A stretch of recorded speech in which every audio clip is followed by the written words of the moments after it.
ధనుస్సు రాశి వారికి ఈ మే నెల అంతా కూడా ఎలా ఉండబోతుంది అంటే అనుకూలముగా ఉన్నది.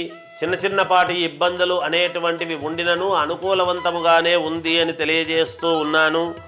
కోర్టు వ్యవహారాలు అనేటువంటివి ఏమైనా ఉంటే అవి మీకు ఫలిస్తాయి. ధనలాభము అనేటువంటిది సామాన్యముగా ఉంటుంది కాక చాలా ఎక్కువ ధనం వస్తుంది అని అనడానికి ఉండదు. కానీ వ్యాపారాలు చేసుకునేటువంటి వాళ్లకు మీరు అనుకున్నంత లాభాలు రాకపోయినా ఎంతో కొంత రావటం అనేటువంటిది జరుగుతుంది.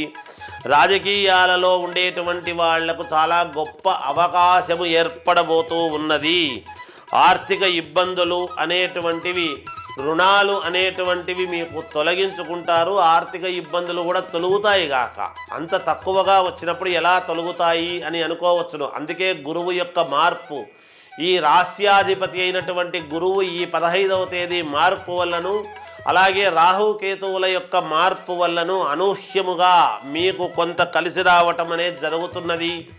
అందువలన రుణాలు అన్నీ కూడా తీర్చేసి మీరు ప్రశాంతముగా ఉండటానికి మార్గం సుగమమవుతుంది. అప్పు లేనివాడే అధిక సంపన్నుడు అన్నాడు కదా, అలా కొంత రుణాలు తీర్చుకోవటానికి యోగదాయకముగా ఉండబోతూ ఉన్నది. అంతేకాకుండా వివాహాది శుభకార్యాలలో పాల్గొంటారు, చేస్తారు. నేత్ర సంబంధమైనటువంటి బాధలు కలిగే అవకాశం ఉన్నది. జాగ్రత్తగా ఉండండి. ఏది ఏమైనా ధనుస్సు రాశి వారికి అనుకూలవంతమైనటువంటి ఫలితాలుగానే గోచరిస్తూ ఉన్నాయి అనేటువంటిది తెలియజేస్తూ జయోస్తు.